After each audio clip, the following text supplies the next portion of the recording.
서울노화연구센터의 이민호 원장님, 본스 72세, 은 45년의 경험을 가진 노인의학 전문가입니다.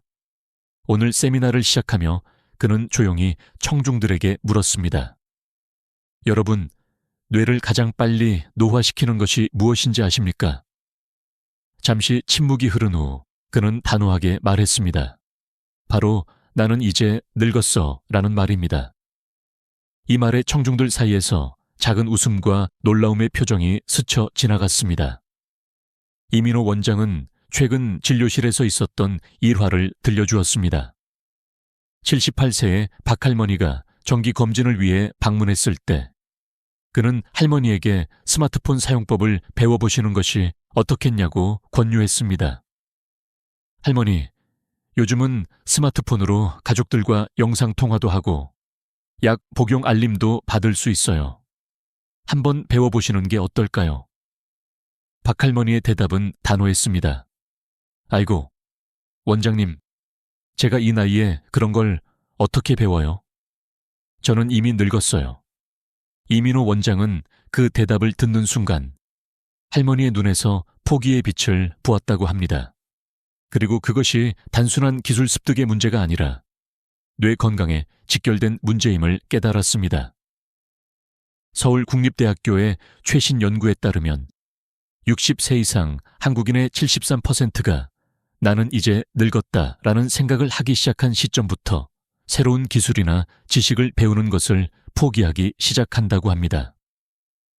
더 충격적인 것은 이러한 마음가짐을 가진 노인들의 뇌 노화 속도가 그렇지 않은 노인들보다 2.3배 빠르다는 사실입니다. 68세의 박순자 할머니의 이야기는 더욱 가슴 아픕니다. 평생 교사로 일하며 많은 학생들을 가르쳤던 박할머니는 퇴직 후 점차 새로운 것을 배우는데 어려움을 느끼기 시작했습니다. 가족들이 새로운 TV 리모컨 사용법을 알려주려 할 때마다 그녀는 웃으며 할머니는 이제 늙어서 그런 거 못 배워 라고 말하곤 했습니다. 가족들은 그저 할머니의 겸손한 말투라고 생각했습니다. 하지만 그렇게 6개월이 지난 후 충격적인 일이 벌어졌습니다. 박할머니는 주말에 놀러온 손자의 이름을 기억하지 못했습니다. 처음에는 단순히 건망증이라고 생각했지만 그 일이 반복되자 가족들은 심각성을 깨닫고 병원을 찾았습니다. 할머니, 제 이름이 뭐예요? 5살 손자가 물었을 때 박할머니의 눈에는 눈물이 고였습니다. 아이고, 우리 귀여운... 아이고. 그녀는 대답을 망설였습니다. 그 순간의 침묵은 온 가족에게 깊은 상처를 남겼습니다. 이제 우리는 나는 늙었다 라는 생각이 단순한 말이 아니라 실제로 뇌의 기능과 건강에 직접적인 영향을 미친다는 사실을 인식해야 합니다. 그렇다면 왜 이런 현상이 발생하는 것일까요? 그리고 우리는 어떻게 이를 예방하고 건강한 노년을 맞이할 수 있을까요? 한국 사회에서 노인의 역할에 대한 전통적인 관념은 매우 강합니다. 서울에서 실시된 3,000명의 60세 이상 노인을 대상으로 한 설문조사에 따르면 81%가 60세 이후에 새로운 것을 배우는 것은 더 이상 필요하지 않다 또는 너무 어렵다고 응답했습니다. 이는 한국 사회의 독특한 세대 간 역할 구분과 깊은 관련이 있습니다. 전통적으로 한국에서 노인은 지혜를 전수하는 사람의 위치에 있었습니다. 새로운 것을 배우는 사람이 아니라 이미 알고 있는 지식과 경험을 젊은 세대에게 가르치는 역할을 해왔죠. 이러한 문화적 배경은 많은 노인들이 이제 배우는 시기는 지났다고 생각하게 만들었습니다. 서울의 노인복지관에서 자원봉사를 하는 김영수 씨 65세는 이렇게 말합니다. 처음 스마트폰을 사용하려고 했을 때 손주에게 도움을 청했어요. 그런데 아이가 너무 빨리 설명해서 따라갈 수 없었죠. 그 순간, 아, 나는 정말 늙었구나 라는 생각이 들었습니다. 그 후로는 새로운 기술을 배우려는 시도 자체를 포기했어요. 한국뇌과학연구소의 최신 연구에 따르면 이러한 심리적 포기는 실제로 뇌의 생물학적 변화로 이어집니다. 노인들이 학습과 도전을 포기하면 뇌는 기억력과 인지 기능에 중요한 신경 전달 물질의 생산을 줄이기 시작합니다. 이는 마치 근육을 사용하지 않으면 약해지는 것과 같은 원리입니다. 연구소의 정지원 박사는 뇌는 사용하지 않으면 잃게 된다, use it or lose it는 원칙을 따릅니다. 새로운 것을 배우고 도전하는 활동은 뇌에 운동을 제공하여 신경 연결을 강화하고 새로운 연결을 만들어냅니다. 반면에 도전을 포기하면 이러한 연결이 약해지고 결국 인지기능 저하로 이어질 수 있습니다. 라고 설명합니다. 75세의 김준서 선생님의 이야기는 이러한 현상을 잘 보여줍니다. 40년간 중학교에서 국어를 가르쳤던 김 선생님은 퇴직 후 점차 기억력이 떨어지는 것을 느꼈습니다. 처음에는 열쇠를 어디에 두었는지 기억하지 못하는 정도였지만 시간이 지날수록 증상은 심해졌습니다. 처음에는 이 정도는 내 나이에 자연스러운 현상이야 라고 생각했어요. 김 선생님은 회상합니다. 하지만 어느 날 시장에 갔다가 집으로 돌아오는 길을 찾지 못했을 때 정말 두려웠습니다. 김 선생님의 아내는 남편의 상태를 보고 걱정했지만 김 선생님은 병원에 가기를 거부했습니다. 내가 늙은 것 말고 무슨 문제가 있겠어? 라는 대답만 반복했습니다. 그러나 상황은 계속 악화되었고 결국 김 선생님은 경도인지장애 진단을 받았습니다. 이처럼 나는 늙었다는 생각은 단순한 말이 아니라 실제로 우리의 뇌 건강에 직접적인 영향을 미치는 위험한 마음가짐일 수 있습니다. 그러나 더 중요한 것은 이러한 마음가짐이 바뀔 수 있다는 사실입니다. 노인의 학습 능력과 뇌 건강에 관한 많은 오해가 있습니다. 늙은 개에게 새로운 재주를 가르칠 수 없다. 는 속담은 한국에서도 널리 알려져 있지만 현대 과학은 이러한 관념이 사실이 아님을 증명하고 있습니다. 나이가 들면 새로운 것을 배울 수 없다는 생각은 잘못된 오해입니다. 뇌과학 연구에 따르면 건강한 노인의 뇌는 젊은 사람과 마찬가지로 새로운 신경 연결을 형성할 수 있는 신경 가소성을 유지합니다. 또한 치매와 같은 인지질환은 나이가 들면 피할 수 없다는 것도 오해입니다. 실제로 건강한 생활 습관, 지속적인 인지 자극, 사회적 활동은 치매 위험을 크게 줄일 수 있습니다. 기억력 감퇴는 단순히 나이 때문이다 라는 생각도 잘못되었습니다. 일부 기억력 변화는 자연스러울 수 있지만 심각한 기억력 감퇴는 치료 가능한 다른 원인, 약물 부작용, 영양 결핍, 우울증 등에 의한 것일 수 있습니다. 뇌훈련은 젊었을 때만 효과가 있다고 생각하는 것도 오해입니다. 연구에 따르면 인지훈련과 뇌자극 활동은 90대에서도 효과가 있으며 어떤 나이에서도 시작할 수 있습니다. 마지막으로 기술은 젊은이들을 위한 것이다 라는 관념도 틀렸습니다. 기술은 나이에 관계없이 모든 사람을 위한 것이며 많은 기술 회사들이 노인을 위한 사용하기 쉬운 제품을 개발하고 있습니다. 이러한 오해들을 극복하고 건강한 노년을 위한 첫 번째 단계는 바로 우리의 생각을 바꾸는 것입니다. 이민호 원장님은 이렇게 조언합니다. 가장 중요한 것은 나는 늙었다 라는 말을 우리의 어휘에서 제거하는 것입니다. 대신 나는 계속 성장하고 있다고 생각해야 합니다. 서울의과대학의 박지성 교수가 개발한 언어 재구성법은 부정적인 표현을 긍정적인 표현으로 바꾸는 간단하면서도 효과적인 방법입니다. 이 방법은 자신이 자주 사용하는 부정적인 나이 관련 표현을 기록하고 각 부정적 표현에 대해 긍정적인 대안을 만드는 것으로 시작합니다. 예를 들어, 내 나이에는 그것을 배울 수 없어. 대신 나는 내 방식으로 새로운 것을 배울 수 있어 라고 바꿉니다. 그런 다음 이러한 긍정적 표현을 눈에 잘 띄는 곳에 붙여놓고 하루에 3번 큰 소리로 읽습니다. 마지막으로 부정적 표현을 사용했을 때 즉시 인식하고 긍정적 표현으로 바꿉니다. 69세의 이정숙 씨는 이 방법을 시도한 후 변화를 경험했습니다. 처음에는 어색했어요. 나는 계속 성장하고 있다 라고 말하는 것이 거짓말 같았죠. 하지만 3주 정도 지나니 실제로 제 생각이 바뀌기 시작했어요. 이제는 새로운 것에 도전하는 것이 두렵지 않습니다. 뇌 건강을 위한 두 번째 중요한 요소는 바로 식단입니다. 서울영양연구소의 김혜정 교수는 한국 전통 식단을 기반으로 한 젊은 뇌 식단을 제안합니다.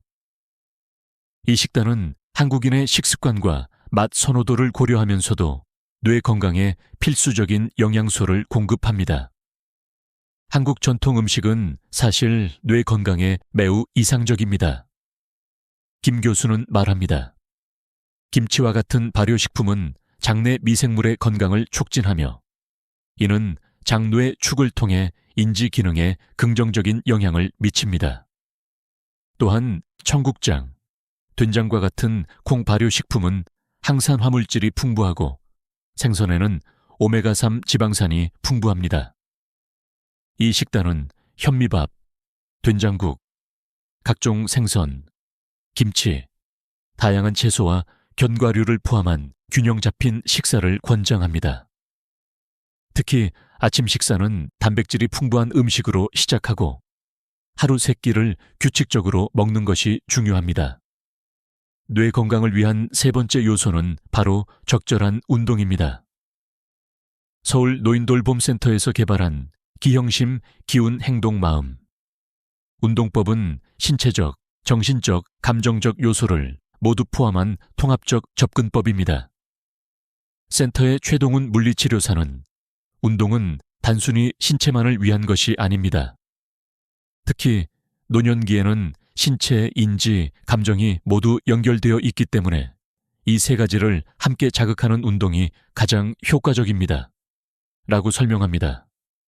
기억 걷기는 평소보다 약간 빠른 속도로 걸으면서 지난 일주일간 있었던 즐거운 일 5가지를 떠올리는 운동입니다. 각 기억마다 깊게 호흡하며 그때의 긍정적인 감정을 다시 경험합니다. 또 다른 방법인 한글 손가락 체조는 양손의 손가락으로 한글 재음과 모음을 표현하는 것입니다. 예를 들어 은 오른손 엄지와 검지로, 아는 왼손 검지와 중지로 표현합니다. 간단한 단어부터 시작해서 점차 복잡한 문장으로 발전시키며 단어를 만들 때마다 자신을 칭찬하고 성취감을 느낍니다. 호흡 스트레칭은 천천히 숨을 들이마시며 양팔을 위로 뻗고 숨을 내쉬며 팔을 내리는 동작을 하면서 오늘의 감사한 일 하나를 떠올리는 운동입니다.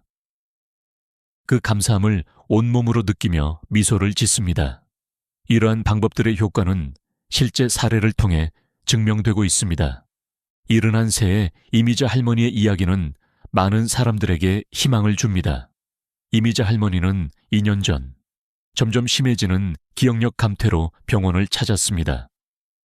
검사 결과 그녀는 초기 알츠하이머 진단을 받았습니다. 의사는 약물 치료와 함께 생활 습관 변화를 권했지만 할머니는 내 나이에 무슨 소용이 있겠어요? 라며 처음에는 거부했습니다. 그러나 손녀딸 민지의 눈물 어린 부탁에 할머니는 마음을 바꾸었습니다. 할머니, 제발 시도라도 해보세요. 저희를 위해서라도요. 민지의 말에 이 할머니는 서울노인건강센터의 프로그램에 참여하기로 결심했습니다. 처음에는 언어 재구성법부터 시작했습니다. 나는 늙었어 라는 말 대신 나는 여전히 배울 수 있어 라고 매일 반복했습니다. 식단도 젊은 뇌 식단으로 바꾸고 매일 15분씩 기형심 운동을 실천했습니다. 변화는 천천히 찾아왔습니다. 3개월 후 이 할머니는 약을 먹을 시간을 더 정확히 기억하기 시작했습니다.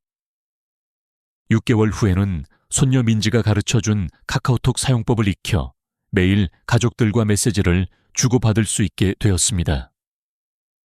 가장 감동적인 순간은 1년 후에 찾아왔습니다. 어느 날 민지가 이 할머니를 방문했을 때 할머니는 놀라운 소식을 전했습니다. 민지야, 나 요즘 영어 배우고 있어. 너랑 영어로 대화하고 싶어서. 그리고 할머니는 영어로 나는 너를 사랑해 민지. You are my precious granddaughter 라고 말했습니다. 민지는 눈물을 흘리며 할머니를 안았습니다. 이미자 할머니의 사례는 단순한 기적이 아닙니다. 1년 후 의사는 그녀의 인지 기능이 크게 향상되었음을 확인했고 알츠하이머 진행이 예상보다 훨씬 느려졌다고 말했습니다. 뇌 건강을 위한 또 다른 중요한 요소는 사회적 연결입니다. 부산 노인건강센터의 연구에 따르면 5명 이상의 사회적 관계를 유지하는 노인은 인지장애 위험이 63% 낮은 것으로 나타났습니다. 인간은 사회적 동물입니다. 센터의 장미경 박사는 설명합니다. 특히 한국 문화에서는 공동체와의 연결이 중요합니다. 은퇴 후 사회적 고립은 뇌 건강에 심각한 위협이 됩니다. 한국에서 노인들이 참여할 수 있는 사회적 활동으로는 노인 신앙송 모임, 동네 산책 모임, 김치 담그기 봉사단, 손주 돌봄 네트워크, 디지털 교실, 전통차 모임 등이 있습니다. 이러한 모임들은 노인들에게 사회적 연결뿐만 아니라 인지적 자극과 목적 의식을 제공합니다. 67세의 정영호 씨는 아내를 잃은 후 우울증을 겪었지만 동네 산책 모임에 참여하면서 변화를 경험했습니다. 처음에는 그냥 건강을 위해 시작했어요. 하지만 점차 그 시간이 기다려지기 시작했죠. 이제는 매일 아침 5명의 친구들과 함께 걸으며 이야기하는 시간이 하루 중 가장 행복한 시간입니다.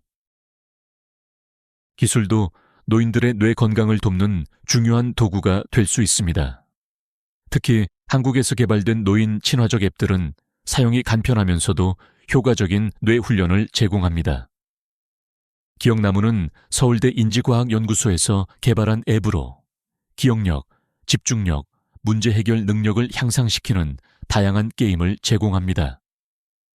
마음동무는 매일 감정 일기를 쓰도록 유도하며 인공지능이 사용자의 감정 상태를 분석하여 적절한 명상과 긍정적 사고 연습을 추천합니다. 실버톡은 비슷한 관심사를 가진 노인들을 연결해주는 소셜 네트워킹 앱으로 화상통화, 메시지, 취미 모임 등을 지원합니다. 76세의 홍길동 씨는 처음에는 스마트폰 앱 사용에 회의적이었습니다. 난 그런 거 못해 라고 말했던 그가 손자의 도움으로 기억나무 앱을 시작했습니다. 처음에는 하루에 5분만 사용했지만 점점 시간을 늘려 이제는 매일 30분씩 앱을 사용합니다. 3개월 사용 후 저는 전화번호를 외우는 능력이 향상되었고 집중력도 좋아졌습니다. 홍 씨는 말합니다. 무엇보다 나는 이런 것도 할 수 있구나 라는 자신감이 생겼어요. 이러한 다양한 방법들이 효과가 있다는 것은 과학적으로도 입증되고 있습니다. 서울국립노화연구소에서 진행한 장기간 연구에 따르면 마음가짐을 바꾸고 뇌를 자극하는 활동을 실천한 500명의 노인들을 5년간 추적 관찰한 결과 이들은 그렇지 않은 노인들보다 인지장애 위험이 42% 낮았습니다. 연구의 책임자인 윤성민 박사는 이렇게 설명합니다.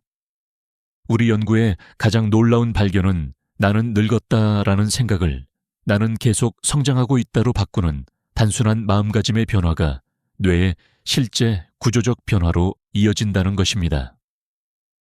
MRI 스캔에서 이러한 긍정적 마음가짐을 가진 노인들의 해마, 기억을 담당하는 뇌 부위가 더 큰 것으로 나타났습니다. 더 놀라운 것은 이러한 변화가 어느 나이에서 시작해도 효과가 있다는 점입니다. 83세의 오상욱 교수의 이야기는 늦은 시작이란 없다는 것을 보여줍니다. 오 교수는 75세까지 컴퓨터를 거의 사용해 본 적이 없었습니다. 대학에서 물리학을 가르치던 그는 항상 조교에게 컴퓨터 작업을 맡겼죠. 은퇴 후 그는 점차 고립감을 느끼기 시작했고 이웃의 권유로 디지털 아트 클래스에 참여하게 되었습니다. 처음에는 마우스 클릭도 어려웠어요. 오 교수는 회상합니다. 코치가 프로그램을 열어보세요 라고 하면 저는 컴퓨터를 두드리며 열려라 참깨 라고 농담을 했죠. 하지만 오 교수는 포기하지 않았습니다. 매일 2시간씩 연습했고 점차 디지털 페인팅 기술을 익혔습니다. 6개월 후 그는 첫 작품을 완성했고 1년 후에는 지역 갤러리에서 전시회를 열었습니다. 제 첫 전시회에는 40명이 넘는 친구들과 가족, 그리고 낯선 사람들까지 와주었어요. 83세에 새로운 취미를 발견하고 다른 사람들에게 영감을 줄 수 있다는 것은 정말 놀라운 경험입니다. 이제 오 교수는 서울에서 정기적인 전시회를 열고 있으며 다른 노인들에게 디지털 아트를 가르치기도 합니다. 제가 75세에 시작할 수 있었다면 누구든 시작할 수 있습니다. 이러한 변화의 영향은 개인을 넘어 가족 전체에게도 미칩니다. 70세 박정숙 할머니의 손녀 서윤이는 할머니의 변화에 깊은 감동을 받았습니다. 2년 전만 해도 할머니는 계속 같은 이야기를 반복하셨어요. 새로운 정보를 기억하지 못하셨고 항상 피곤해 보이셨죠. 서윤이는 말합니다. 하지만 할머니가 노예 젊어지기 프로그램에 참여하신 후 변화가 놀라웠어요. 이제 할머니는 제 대학 생활과 친구들의 이름을 모두 기억하시고 심지어 제가 시험 날짜를 잊었을 때 먼저 알려주시기도 해요. 박정숙 할머니는 이렇게 말합니다. 예전에는 죽음을 기다리는 것 같았어요. 하지만 지금은 매일이 새로운 도전이고 배움의 기회입니다. 내일은 또 어떤 새로운 것을 배울지 기대가 됩니다. 뇌건강 프로그램에 참여한 사람들의 변화를 전과 후로 비교해보면 그 차이는 명확합니다. 참여자들의 87%가 기억력, 집중력, 문제 해결 능력의 향상을 보고했으며 참여자들의 평균 행복도 점수는 프로그램 전 5점, 2점에서 프로그램 후 7점, 8점으로 상승했습니다. 프로그램 전에는 대부분의 참여자가 하루 평균 2-3시간을 TV 시청에 소비했지만 프로그램 후에는 하루 평균 4시간을 읽기, 공예, 운동, 사회활동 등 적극적인 활동에 할애했습니다. 또한 참여자의 43%가 수면제나 항구울제의 사용을 줄이거나 중단했으며 92%의 가족이 의사소통의 질이 향상되었다고 보고했습니다. 72세 강민호 씨는 15년간 불면증으로 고생했지만 인지훈련과 운동을 시작한 후 수면의 질이 크게 향상되었습니다. 요즘은 수면제 없이도 6시간 이상 깊은 잠을 잘 수 있어요. 아침에 일어났을 때 느끼는 상쾌함은 정말 오랜만에 경험하는 감각입니다. 또한 뇌 건강 프로그램은 노인 우울증 감소에도 큰 효과를 보였습니다.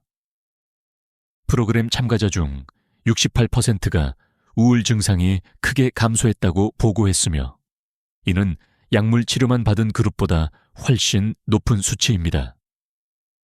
서울대학교 정신의학과 김성호 교수는 노년기 우울증은 단순한 정서적 문제가 아니라 인지기능 저하의 중요한 위험 요소입니다.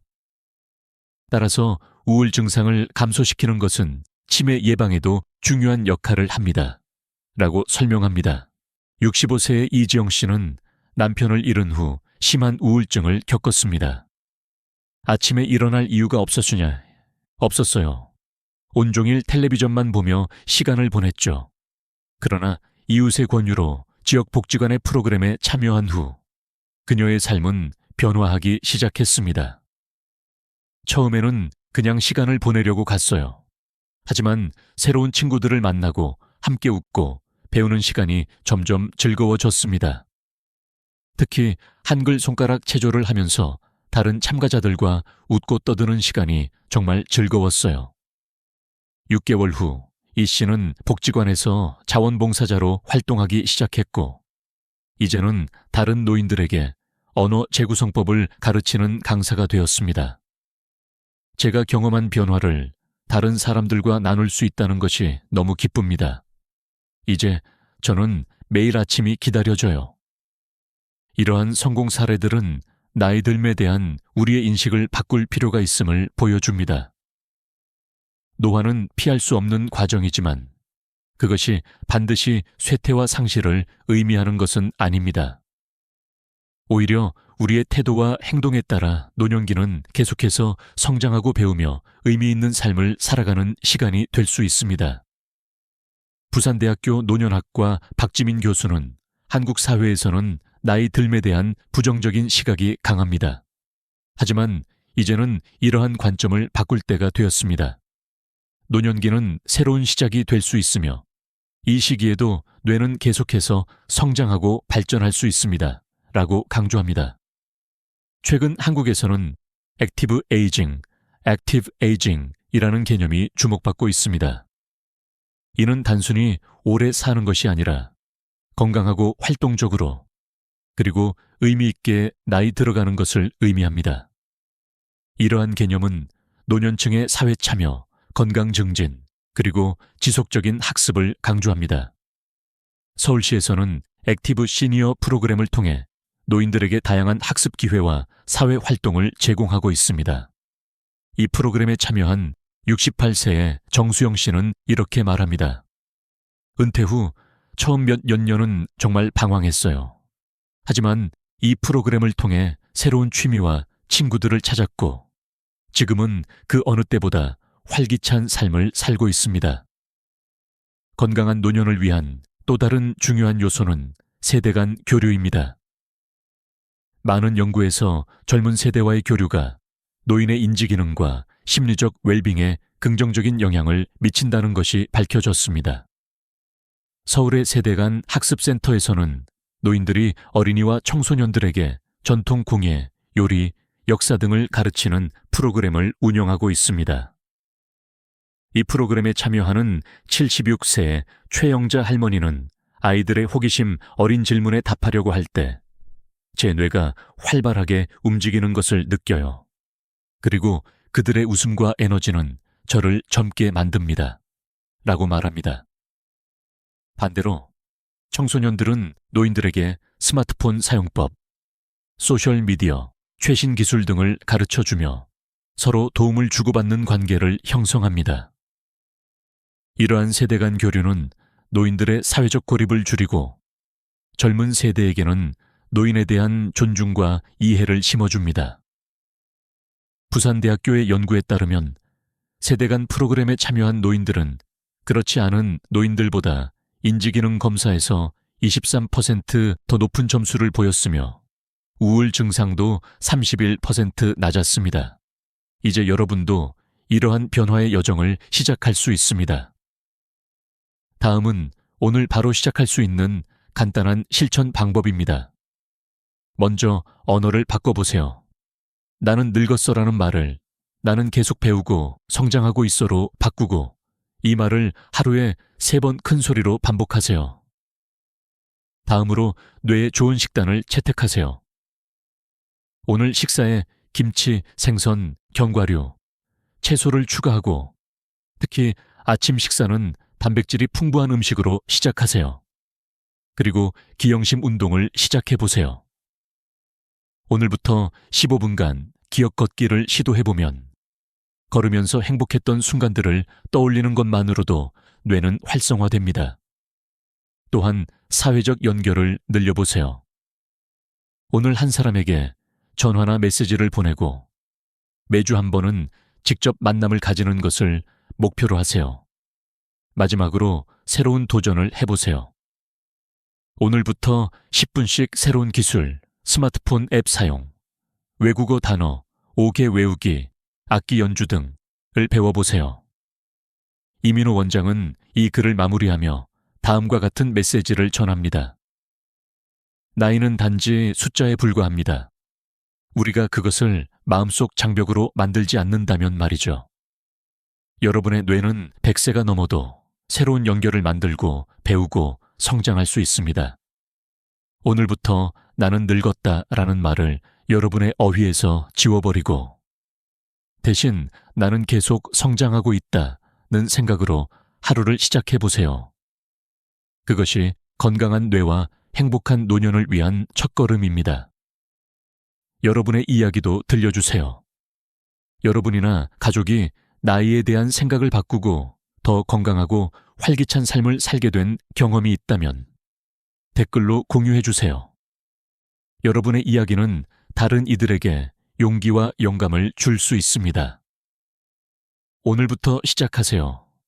여러분의 뇌는 여러분이 생각하는 것보다 훨씬 더 젊어질 준비가 되어 있습니다.